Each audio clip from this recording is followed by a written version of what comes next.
we're going to tie the Tango Shrimp. So, as if you couldn't guess it already, this shrimp has a touch of orange to it.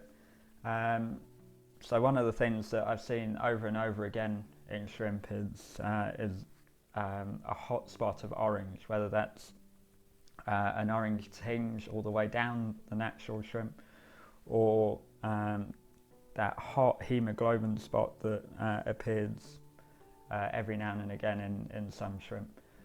And it is definitely a trigger for fish, particularly in low light conditions, so overcast days or late evenings, early mornings, that the fish of all shapes and sizes will readily hone in on flies that have a hot spot made up of orange.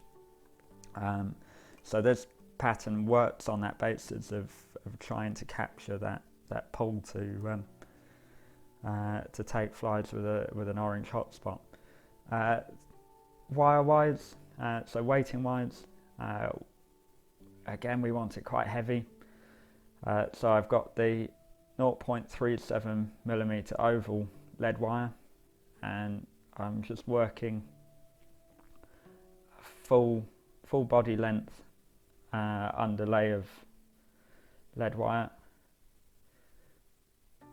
Work that through. So again, it's about 1/8 from the back of the fly and about 1/8 from the front. Ease that out with the thumbnail at both sides, make sure it's in position, and now go in with a top layer that's half the length. Again, that will help if you happen to accidentally capture it. Just unwind that wind, push everything back together and do the wind again. And rather than put any pressure on this one, just rotate the wire against the thumbnail and that will ease it out.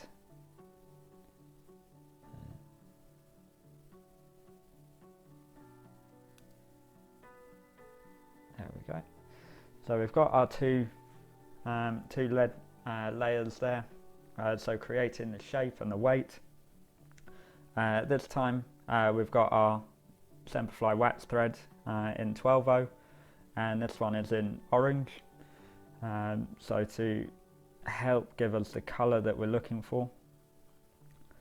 And again, we want to create a little buttress of thread in front of the wire.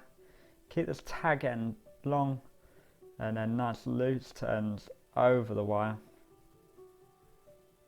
Lengthen it off. Try not to do any tight turns because that will split the wire, till you get to the back there and create a second buttress there, and that holds the wire and stops it from expanding either way. Cut your tag end out, and then nice open turns. We're going to crisscross over the wire. That stops any material from dropping down in between. And then take our thread turns back down to where we want the fly to start. And now we're going to put in our back material. So this is the Semperfli ultra thin skin again. This time in golden brown. So it's a it is a golden brown, a nice autumnal shade, very fitting for this time of year. So cut a section off for us to tie with, and we want to first of all cut a point, little arrow shape into it to help us tie it in. Shorten the thread off to make sure we're in complete control. Place it on our side of the shank, side on, and allow the thread just to rotate it round to the top and lock it in place there. And then take the thread back forward to the front, and now we're ready to add our dubbing. In the previous fly, we looked at blending dubbing together, and the dubbing that we blended together was two of the same material. For this particular fly, the blend that we're looking at doing is actually two different materials. So if you are interested in blending dubbing, don't think that it has to be one material being blended with a different shade of the same material. You can blend in and out of different materials. So for this fly, I blend African goat dubbing by Nature Spirit in tan, and a colour that, again, like the pink and purple, you wouldn't necessarily think of straight away. This is the Micro Flash Hens. It's a hot orange, colour code number 94. So two distinctly different dubbings mixed together will give you quite an interesting blend. For this particular blend, I don't actually put 50-50 in of the materials. I put more tan in, so it works out about 75 to 25%, but by all means play about with those. They don't have to be, there's no exact science to it. So you take this material, which is very different to this, and put them together. Start off by just pulling them apart and placing them back together again.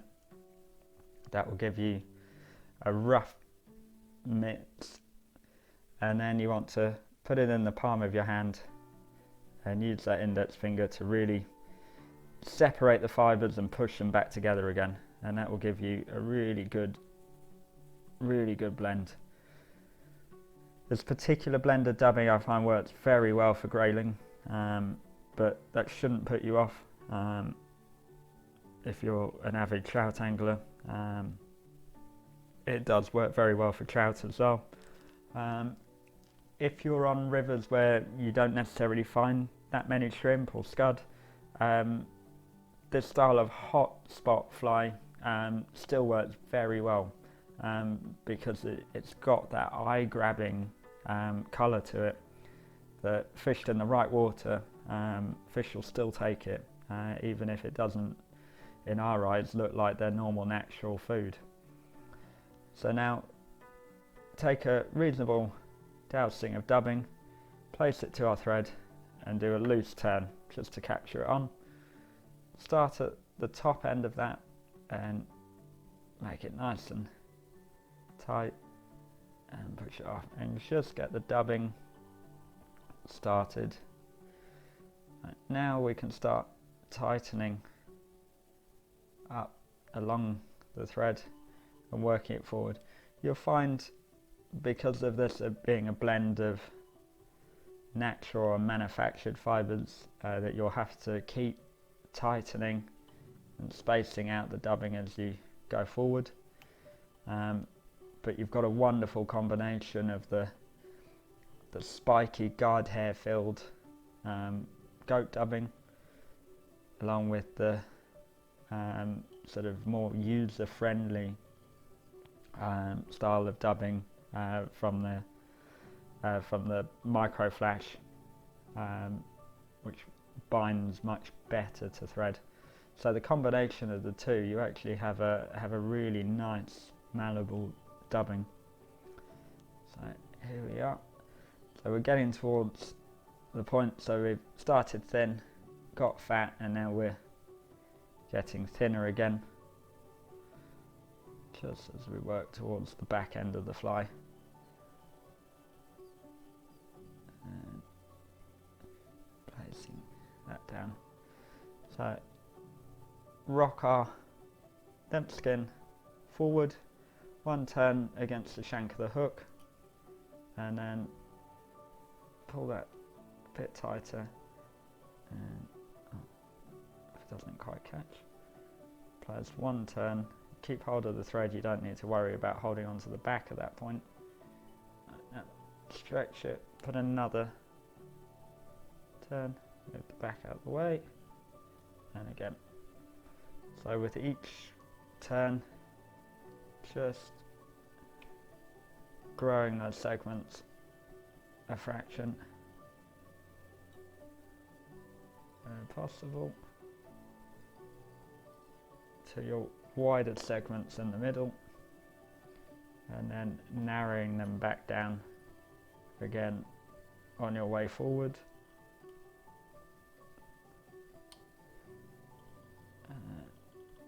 The last one there, so a couple of turns behind and then a few in front. Thumb and forefinger over the eye of the hook, you just rock it back there. So you'll see why this is called the Tango Shrimp now, with that orange splash in amongst the tan, and we're just going to trim that back out. And now you can use your thumb and forefinger to coat those fibres down so they're looking more like the natural legs of a shrimp. Using a thread, tidy up that front, and the benefit of using an orange thread as opposed to any other colour is you're adding another segment to the front of the fly there. Length it off and go in with your whip finish tool.